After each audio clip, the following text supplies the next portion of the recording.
I never thought I'd be the kind of person who keeps a paper trail on my neighbors. I'm not naturally a suspicious person. I grew up in a small town in Tennessee where people borrowed sugar from each other without keeping score, where disputes got settled over a handshake and a cold beer on the porch.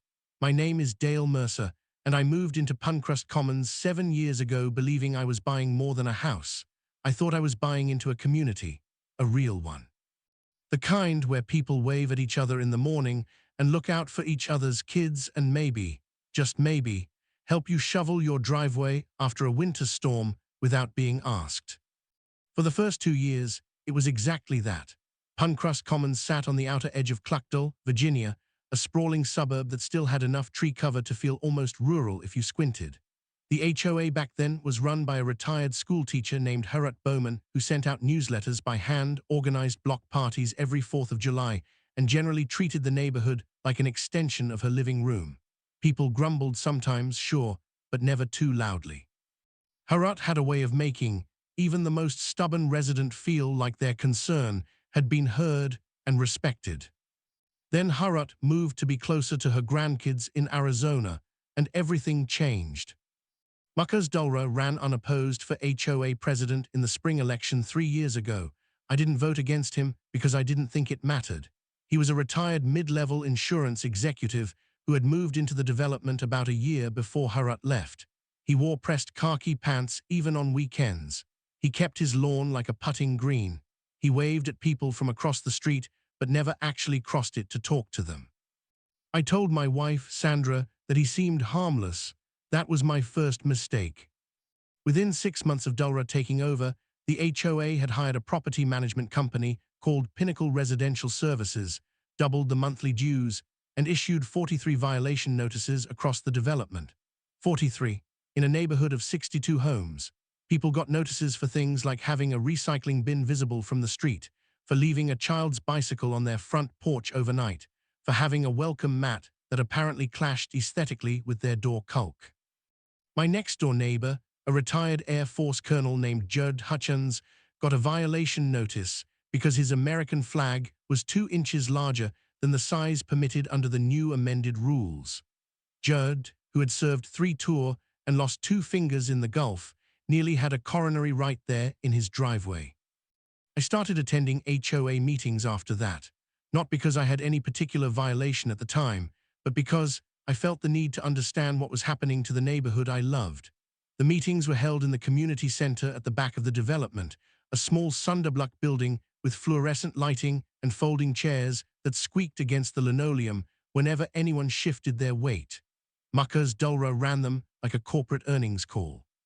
He had a gavel, which he used enthusiastically. He had an agenda printed on HOA letterhead. He had Connie Marsh, the HOA treasurer, sitting to his right, and he had Rumund Polk, the HOA secretary, sitting to his left, both of them nodding along to everything he said like bobblehead dolls installed specifically for that purpose. The first time I raised a concern at one of those meetings about the new prohibition on satellite dishes installed before 2019, Dulra looked at me over the tops of his reading glasses and said very calmly, "Mr. Mercer, the board has reviewed this matter thoroughly.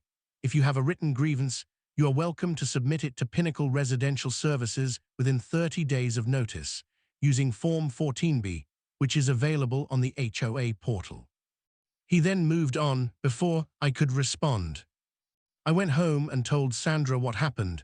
She handed me a glass of sweet tea and said, "Baby, you better start keeping records." She's smarter than me, always has been. So I started keeping records. I documented every meeting, every notice, every interaction with Pinnacle Residential Services. I photographed my property on a weekly basis. I kept copies of every email and every letter in a 3-ring binder that Sandra started calling the Book of Grudges, though I preferred to think of it as simple due diligence. And for about a year, nothing major happened to me personally. I watched other residents get ground down by the process, watched good people sell their homes just to escape the constant low-grade harassment, but my own property stayed clean. I mowed regularly. I kept my gutters clear. I repainted my shutters the exact shade of gray that was listed as Approved Exterior Accent Caulk No. 7 in the revised architectural guidelines. Then came the propane tank. Now let me explain something. I have a smoker, not a little backyard kettle grill, but a serious offset smoker that I built myself from a repurposed propane tank drum and steel pipe back in 2019. It's mounted on a custom trailer so I can wheel it around the property. Sandra calls it my second wife. I've won 2 local barbecue competitions with that smoker. Our neighbors used to show up uninvited on Saturdays just because they could smell the brisket 3 houses down. That smoker is, without exaggeration, one of my proudest accomplishments. To power the igniter and the small warming shelf on the side, I keep a 100-pound propane tank on the back patio, chained to a ground anchor I installed specifically for that purpose, screened by a cedar privacy panel I built to keep it from being visible from the street. I had checked the HOA's rules when I first set this up. The rules at the time said nothing about propane storage beyond the general statement that flammable materials should be stored safely and not in front-facing areas of the property. My setup was on the back patio, not visible from any public street or adjacent property. I had followed the rules to the letter. But the rules had been quietly amended. I found out about it the same way most people found out about DULRA's amendments, through a violation letter. It arrived on a Thursday morning in late August, printed on official HOA letterhead with the Pinnacle Residential Services logo in the corner. It informed me that I was in violation of Section 8, Subsection C of the updated Community Standards and Safety Guidelines, which had apparently been amended at a board meeting 3 months earlier to prohibit the storage of any propane cylinder larger than 20 pounds anywhere on residential property, including back patios and enclosed storage areas. I want to be clear about what that meant. A 20-pound tank is your standard backyard grill tank. It holds about 4 to 5 gallons of propane. My 100-pound tank holds about 23 gallons. For my smoker, a 20-pound tank would last maybe 8 to 10 hours of cooking. A full brisket takes 14 to 16 hours.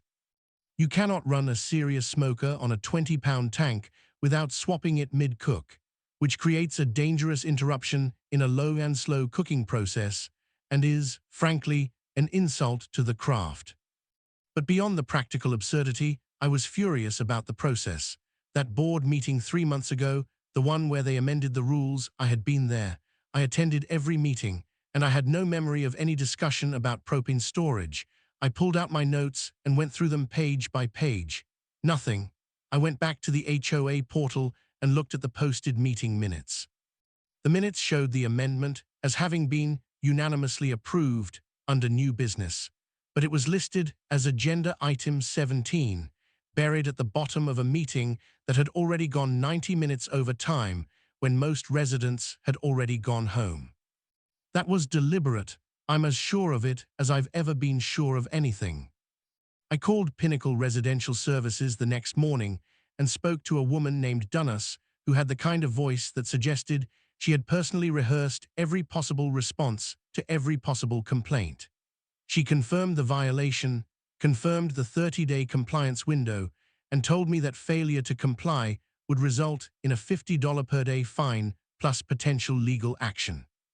When I asked whether I could appeal the amendment itself, she told me that amendments could only be challenged by a formal petition signed by at least 25% of homeowners, submitted no later than 60 days after the amendment's adoption. The 60-day window had already closed. I went back to Sandra and told her what Dunnas had said.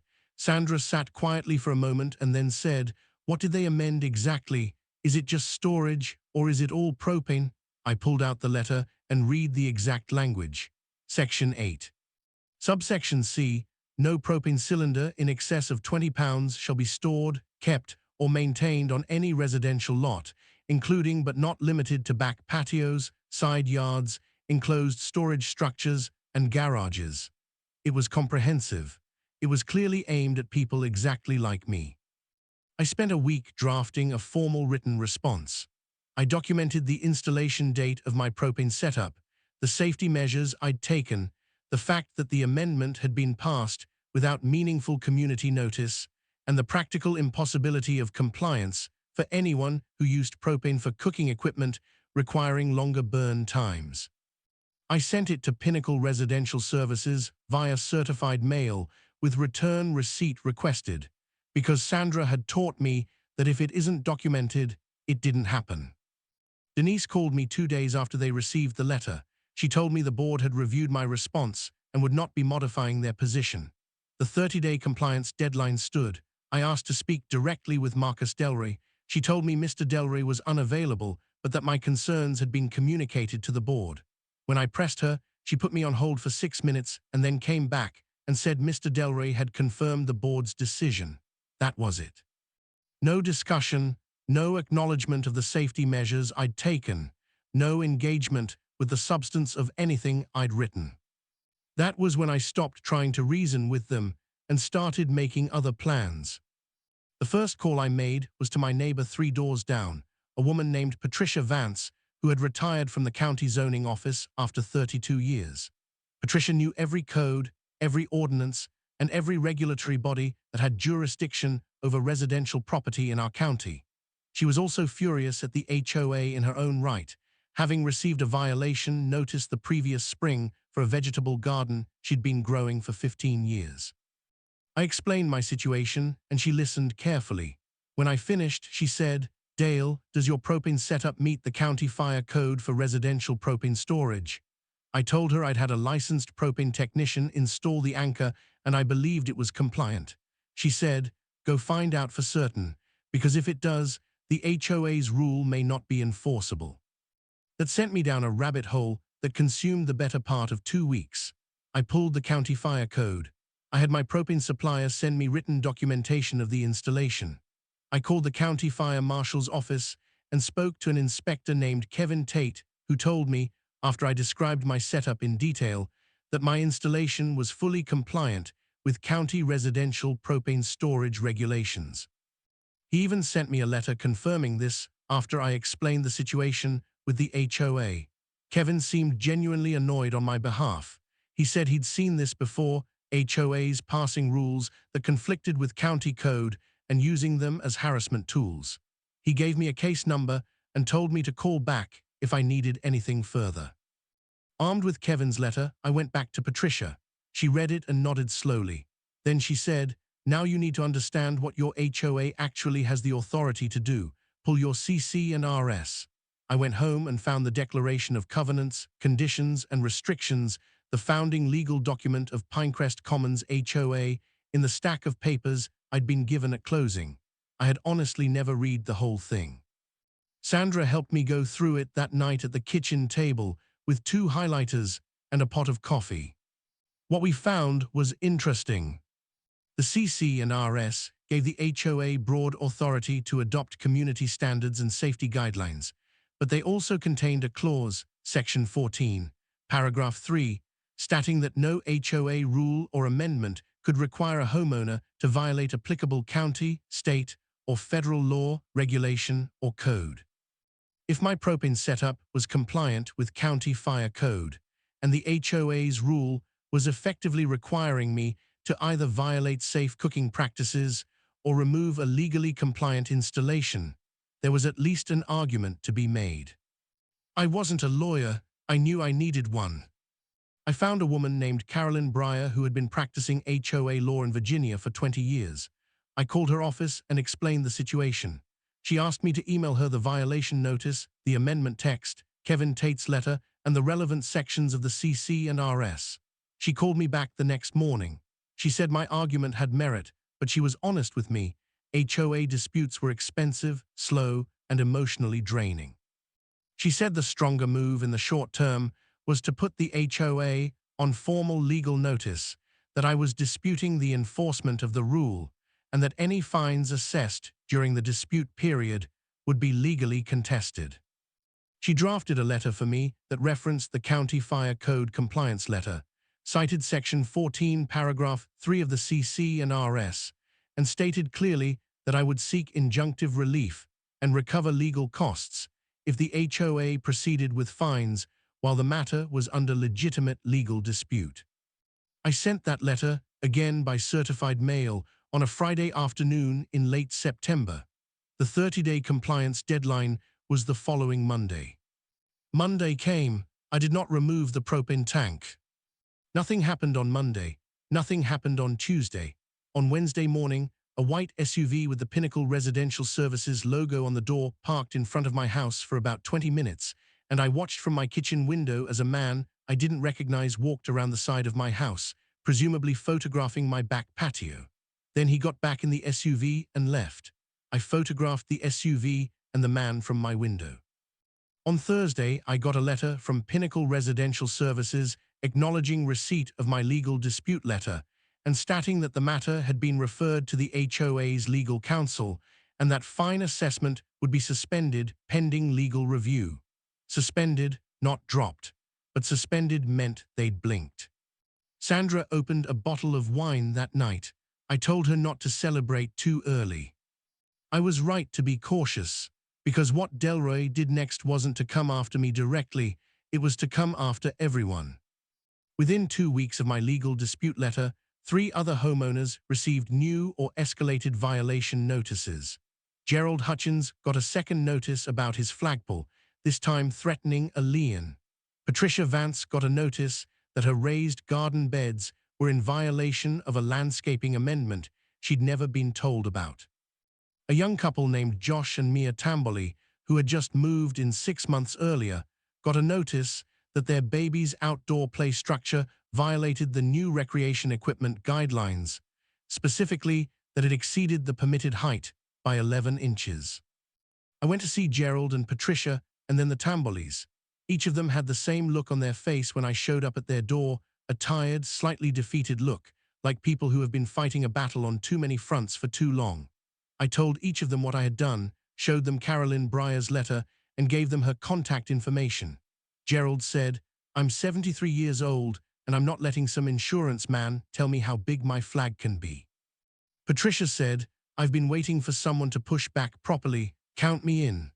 The Tambolis looked at each other, and Mia said, quietly, "We just want our daughter to be able to play in her own backyard." That was when I started thinking about something bigger than my propane tank. That was when I started thinking about the gate. The security gate at the entrance to Pinecrest Commons was Marcus Delroy's pride and joy.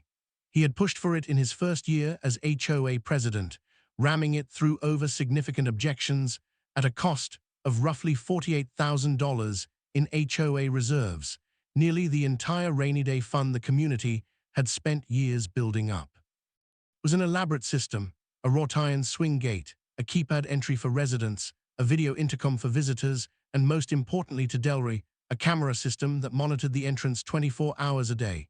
He had talked about that camera system at every meeting for a year before the gate was installed. He talked about it like it was the Great Wall of China. He talked about it like Pinecrest Commons had been under constant siege, and he had single-handedly ended the occupation. The gate ran on a dedicated electrical circuit that connected back to a control panel mounted on a concrete post at the entrance. It also had a backup battery system that was supposed to keep the cameras and the intercom running during power outages. Delroy had mentioned that backup battery at no fewer than 3 HOA meetings, each time with the kind of quiet satisfaction of a man who has thought of everything. Here is what Marcus Delroy apparently did not know. The gate's electrical circuit ran along the back of the development through an underground conduit, and that conduit shared a utility corridor with the development's main fiber and cable trunk lines. The lines that served every home in Pinecrest Commons, including the community center and the gate control panel. And that utility corridor ran directly behind my property. I'm not an electrician, I want to be clear about that, but I had spent enough time in that utility corridor because my property backed up to it and I had legal access to it for maintenance purposes to understand roughly how things were laid out back there. And I knew someone who knew exactly how they were laid out. His name was Thomas Briggs, and he had retired from the County Utility Authority after 26 years as a field supervisor. He lived 4 blocks from Pinecrest Commons, and he was my brother-in-law's fishing buddy, which is how I knew him. I had called Thomas a few weeks earlier, not with any specific plan in mind, but just because I'd found what looked like a corroded junction box behind my property, and I wanted to know if it was my problem or the utility authority's problem. Thomas came out on a Saturday morning and took a look. He walked the corridor with me for about 45 minutes, and what he told me when we were done was, in his words, a ticking time bomb. The infrastructure back there was old. The conduit protecting the gate's electrical feed had a section near the rear of my lot that had been compromised, probably by ground movement over time, and the insulation on the wiring inside was deteriorated. There was also a grounding issue with the control panel's backup battery system that he said a competent inspector would have flagged years ago. He said it wasn't immediately dangerous, but it was the kind of thing that could cause a fault under the right conditions. I thanked Thomas, and I thought about what he'd told me. I didn't do anything with it immediately. I filed it away. But I kept watching Delroy, and I kept building my case. In October, Carolyn Breyer sent a formal demand letter to the HOA's legal counsel requesting the complete amendment history and voting records for all rule changes made in the past 3 years. Under Virginia HOA law, homeowners have the right to inspect association records, including meeting minutes and voting records. The HOA had 30 days to comply. They stonewalled for 28 days and then produced a partial set of documents that was missing, notably, the actual vote tallies for several key amendments. Carolyn sent a follow-up letter noting the deficiency and citing the specific Virginia statute. The HOA produced the remaining documents 1 week later. What those documents showed was illuminating. Several amendments, including the propane storage amendment, had been adopted with only 3 board members voting. The Pinecrest Commons HOA board had 5 seats, but 2 of them had been vacant for over a year because Delroy had never called the required election to fill them. Virginia HOA law required that amendments to community standards be adopted by a majority of the board. 3 out of 3 seated members was technically a majority of the seated board. But 3 out of 5 total board seats was not a majority of the board as constituted in the governing documents, which required 5 seats to be filled. Carolyn read the documents and then called me. She said, "Dale, I think at least 4 of these amendments, including yours, may be procedurally invalid." She explained the quorum and constituting issue, said she wanted to research the specific case law, and asked me to give her a week. I said fine. I put the phone down and sat in the kitchen for a long time thinking about everything that had been done to this neighborhood, to Gerald and his flag, to Patricia and her garden, to the Tambolis and their daughter's swing set, by a man who had engineered a quiet takeover of a community governance structure and used it as his personal control mechanism. Then I thought about Thomas Briggs and the corroded junction box. I called Thomas again, not to ask him to do anything, just to ask him whether, in his professional opinion, the grounding issue with the gate's backup battery system posed any risk to the gate's normal power supply. He said, "Dale, I'll tell you this, if that fault trips, which it could under the right load conditions, you're not looking at just the backup battery. That whole circuit to the control panel could fault back. If it does, and there's no GFCI protection on that circuit, which there isn't, I checked, you could lose everything on that line. Gate, cameras, intercom, all of it." I asked him if there was anything a homeowner in my position, with legal access to the utility corridor, should do about a known infrastructure deficiency like that. He said the right thing to do was to file a report with the county utility authority and notify the property owners responsible for maintaining the infrastructure, which, in this case, was the HOA, since the gate circuit was on HOA-maintained infrastructure. I wrote a letter to the HOA that day, formal, documented, sent certified mail. I described the condition of the infrastructure in the utility corridor, referenced the specific issues Thomas had identified, and stated that in the interest of community safety, I was formally notifying the HOA of what appeared to be a maintenance deficiency that required professional inspection. I requested written confirmation that the HOA had received the notice and would take appropriate action. I sent that letter on a Wednesday. HOA forced me to remove my propane tank. Hours later, their security gate lost all power. The HOA did not respond to my maintenance deficiency letter within a reasonable time. Specifically, they did not respond at all for 11 days. On the 12th day, I received a letter from their legal counsel, not from Pinnacle Residential Services, not from Delroy himself, but from the attorney acknowledging receipt of my notice and stating that the HOA would review the matter with appropriate contractors at its earliest convenience. That was the entire substance of the response. No timeline, no acknowledgement that there was urgency, no indication that anyone had actually looked at what I was describing. I filed a copy of both letters, mine and their response, with the County Utility Authority. Kevin Tate, the fire marshal inspector who had already been helpful to me once, gave me the name of the right department. I spoke to a woman, there named Sheila Grover, who took the complaint seriously. She said a field inspector would follow up within 2 weeks. Then I went back to Carolyn Breyer and told her what I'd found in the documents. She had finished her research and was ready to move. She said we had a strong procedural argument that at least 4 amendments, including the propane storage rule, had been adopted without a validly constituted board quorum. She recommended filing a formal legal challenge in circuit court, not an enormous lawsuit, just a targeted declaratory judgment action asking the court to rule the amendments invalid. The filing fee and her time would cost me roughly $3,000. I told her to file it. She filed on a Friday in early November. By Monday morning, the phone calls had started. Not to me, to my neighbors. Delry somehow had gotten wind of the filing before I could tell people myself, and he had apparently spent the weekend calling residents to characterize what I was doing as a frivolous legal attack on the entire community that would drain the HOA reserves to defend. I heard this secondhand from Gerald, who called me Sunday evening with a slightly uncertain tone in his voice, wanting to know if it was true that my lawsuit would cost the HOA $200,000 in legal fees. I went over to Gerald's house that night and explained exactly what had been filed and why. I showed him the procedural deficiency in the board voting records. I showed him the specific amendments that were being challenged. Gerald listened carefully. When I was done, he said, "So all those rules they hit me with about my flag, those might not even be legally valid." I said that was what we were asking the court to determine. He was quiet for a moment. Then he said, "You know, Dale, I spent 30 years in the Air Force. I know what it looks like when someone uses bureaucracy as a weapon.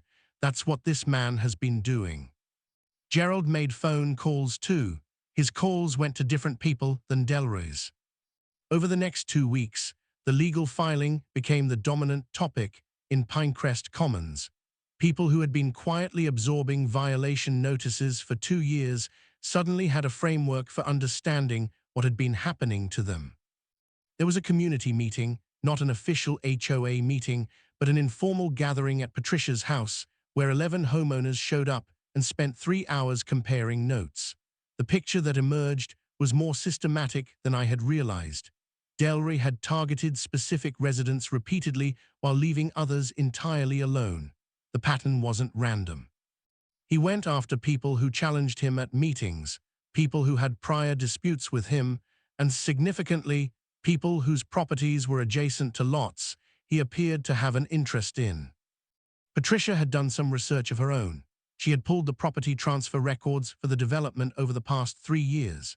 What she found was that 4 homes in Pinecrest Commons had been sold during that period at prices significantly below market value, in each case, to an LLC registered in Delaware. The sellers in every case were homeowners who had been subjected to extended, aggressive HOA enforcement. Patricia couldn't prove the LLC was connected to Delray. But she had filed a records request with the county assessor's office and was waiting for additional documentation. The night of Patricia's meeting, I drove home and sat in my driveway for a long time. It was November, and the air had that cold clarity that makes everything feel sharper. I thought about the 7 years I had lived in this neighborhood. I thought about Harriet Bowman and her 4th of July block parties. I thought about the Tamboli's daughter, who was 3 years old and had never known a Pinecrest Commons without Marcus Delroy's violations and fees and gates and cameras. Then my phone buzzed. It was a text from Thomas Briggs. It said, "Dale, I drove past your development tonight on the way home from Eads. The lights on that gate are out. Everything's dark over there. Thought you'd want to know." I sat in my car and I want to be honest about what I felt in that moment. I felt something complicated, not quite satisfaction, because nothing was resolved yet and people were still being hurt. Not quite relief, because the fight was far from over. It was more like watching a first domino fall and understanding, in a quiet way, that things were about to move. I got out of the car, walked down the street, and stood in front of the Pinecrest Commons entrance for a while in the dark. The gate was dead. The keypad was dark. The intercom was silent. The cameras that Delray had talked about at so many meetings with such obvious pride, were off. The elaborate security system that had cost $48,000 of community money was sitting there in the dark like a monument to something that had already stopped working. I went home, made a cup of coffee, and wrote everything down in my notebook. The next morning I learned what had happened. The grounding fault that Thomas had identified had finally tripped during the night. As he had predicted, the fault hadn't stayed contained to the backup battery system. It had propagated back along the circuit to the control panel, triggering a cascade fault that had taken down the entire gate system. No gate, no cameras, no intercom. The gate itself was stuck in the open position, which was actually the failsafe default, so residents weren't locked out, but the security system was entirely non-functional. Delray called an emergency board meeting for that Thursday evening. I attended. The meeting was the most chaotic one I had ever seen in that community center. Delray sat at the front with his gavel and his agenda paper, but the room wasn't following his agenda. Gerald was there. Patricia was there. The Tambolis were there. 8 other homeowners I recognized from Patricia's gathering were there. And there were new faces too, people who hadn't been coming to meetings, who had apparently heard that something significant was happening and decided it was finally time to show up. Delray tried to open with standard business. Someone interrupted before he got through the first sentence. A woman named Diane Holloway, who lived near the gate and had a teenage daughter who came home late from work, stood up and said she wanted to know how the gate had failed so catastrophically when the HOA had spent $48,000 installing it. Delray said it was a maintenance issue that was being addressed. Someone in the back called out, "When was it last serviced?" Delray looked at Raymond Polk, who looked at Connie Marsh, who looked at her papers and said she'd have to check. "You don't know?" Diane Holloway asked. The room murmured. I waited. Then I raised my hand. Del acknowledged me with visible reluctance. I stood up and said, calmly, that I had formally notified the HOA of a specific infrastructure deficiency in the utility corridor behind my property on a specific date, and that I had documentation of both the notice and the HOA's failure to take timely action. I said the County Utility Authority had an open complaint file on the matter. I said I had brought this to Carolyn Breyer's attention, and she had noted it as potentially relevant to the HOA's liability for any costs or consequences arising from the gate failure. The room went very quiet. Delray said in a careful voice that the board had received my letter and had been in the process of arranging contractor inspections. I asked him also carefully whether he could provide the date that process had been initiated and the name of the contractor contacted. He could not answer immediately. He said those records would be provided. I said I looked forward to seeing them. What happened next, I hadn't entirely expected. Patricia stood up and presented what she had found in the property transfer records.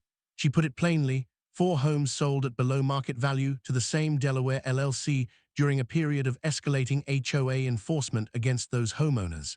She wasn't making a legal accusation. She was presenting documented facts and asking the board to explain them. The room erupted. Even people who hadn't been paying attention before were paying attention now.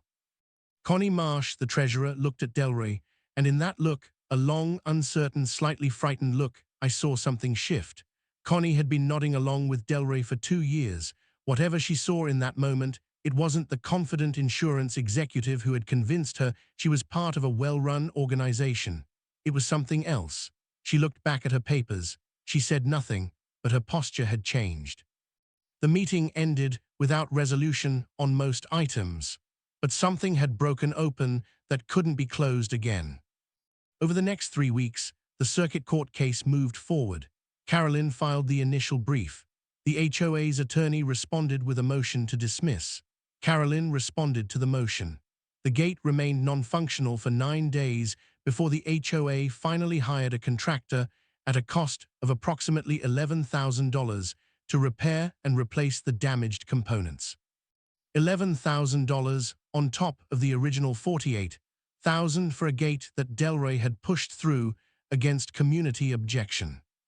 At the next regularly scheduled HOA meeting, Connie Marsh asked to make a statement before old business. She read from a prepared paper, in a quiet voice, that she had reviewed the HOA's financial records and governance documents and had concerns about several matters that she believed required independent review. She said she had retained her own counsel for guidance. She tendered her resignation from the treasurer position, effective at the end of the meeting. Delroy tried to minimize it. He tried to move on. Raymond Polk looked like he wanted to be anywhere else on earth. 2 days after that meeting, I got a call from Carolyn Breyer. She said the HOA's attorney had reached out about a potential settlement. The HOA was prepared to acknowledge that the 4 challenged amendments, including the propane storage rule, had been adopted without a validly constituted board and were therefore unenforceable. They were not prepared to admit wrongdoing, but were willing to rescind the amendments and waive all fines assessed under them. In exchange, they wanted me to voluntarily dismiss the circuit court action. I asked Carolyn what she thought. She said it was a reasonable outcome. She said going further would cost more money and time, and that the rescission of the amendments was the substantive win, the practical relief I had been seeking. She said she'd also negotiated that they cover 50% of my legal fees, which was unusual but reflected the weakness of their procedural position. I told her I needed to think about it for a day. I called Gerald and Patricia and the Tambolis. I told them what was on the table. Gerald's violations would be included in the rescission. Patricia's garden amendment would be rescinded. The Tambolis' recreation equipment rule would be rescinded. Fines against all of them would be waived. Gerald said, "What about Delroy? Does he face any consequences?" That was the hard part. Under the settlement terms, no, Delroy would remain HOA president. The organization would continue. He wasn't being removed, wasn't being investigated, wasn't facing any personal liability. I sat with that for a while. Then Patricia called me back. She said her records request had come through. The Delaware LLC that had purchased 4 homes in Pinecrest Commons at below market value had a registered agent with connections to a real estate investment company. That company's online presence included a testimonial from, of all people, Marcus Delroy, identifying him as a satisfied client from before he moved to Pinecrest Commons. Patricia had already shared this with a reporter at the local paper who covered real estate and local governance. That changed the calculation. I called Carolyn and told her I was willing to accept the settlement for my own case and for the direct violations affecting my neighbors, but that I wanted language in the agreement making clear that nothing in the settlement prevented me or any other homeowner from pursuing separate legal action related to other matters, including matters that had come to light during the course of the dispute. Carolyn said that was a reasonable ask. The HOA's attorney agreed to the language after one round of back and forth. We signed the settlement the following week. The propane tank stayed exactly where it was. Marcus Delroy resigned as HOA president 14 weeks later. He announced it in a brief email sent to residents on a Sunday evening, citing personal reasons and a desire to spend more time with family. He did not mention the local newspaper article that had run the previous month, a carefully reported piece that laid out the property transfer pattern, his prior relationship with the investment company, and the series of governance failures that had led to the rescission of multiple HOA amendments. He did not mention the separate inquiry that the County Ethics Board had opened into potential conflicts of interest in HOA governance. He did not mention the 2 homeowners who had sold their homes to the LLC and were now represented by attorneys exploring their own legal options. He just resigned on a Sunday evening in an email. The special election to replace him was held 6 weeks later. Patricia Vance ran. She won with 61% of homeowners participating, the highest turnout in Pinecrest Commons HOA history. In her first act as president, she called a community meeting to present a complete financial audit of the HOA accounts for the past 3 years. In her second act, she formed a 5-person governance committee, including Gerald Hutchins and Mia Tamboli, to review and rewrite the community standards guidelines from scratch with full community input. I attended that first meeting. When Patricia presented the audit results, there was a long silence in the community center. Then Diane Holloway said, quietly, "So all of this was real." And Patricia said, "All of this was real, and now we know, and now we can fix it." I sat in my folding chair in that room, and I thought about Harriet Bowman's block parties. I thought about how this neighborhood had felt when I moved in, and I thought about the years in between.